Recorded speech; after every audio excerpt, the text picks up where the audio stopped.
पूरे प्रदेश में ट्रक और बस ड्राइवरों की हड़ताल ने आम लोगों की मुसीबतों को बढ़ा दिया है। आज जनपद में हड़ताल का बड़ा असर देखने को मिला। बसों की हड़ताल से यात्री काफी परेशान दिखे।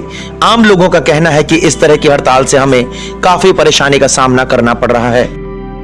सरकार को इस समस्या का समाधान सोचना चाहिए। वहीं जब बस ड्राइवरों से बात की गई तो उनका कहना है कि हम गरीब आदमी हैं, सरकार हम पर जबरदस्ती कानून थोप रही है। कोई भी ड्राइवर जानबूझकर एक्सीडेंट नहीं करता है। सरकार ने कानून तो बना दिया कि एक्सीडेंट होने के बाद ड्राइवर भागे नहीं। हम सरकार से पूछना चाहते हैं कि अगर हमसे एक्सीडेंट होता है तो क्या गारंटी है कि आम आदमी हमें मारेगा नहीं। हम खुद भागना नहीं चाहते, लेकिन हमें पता है कि अगर हम रुक गए तो जनता हमें मार डालेगी। इसी बात को लेकर ट्रक चालक और ट्रक एसोसिएशन देवरिया ने डीएम कार्यालय पर जोरदार प्रदर्शन किया और अपनी मांगों को लेकर जिलाधिकारी देवरिया को पत्रक सौंपा। यूनियन के पदाधिकारियों का कहना है कि सरकार हमें प्रताड़ित कर रही है। ड्राइवर की किसी से दुश्मनी नहीं होती है। ड्राइवर की बड़ी मुश्किल से जीविका चलती है।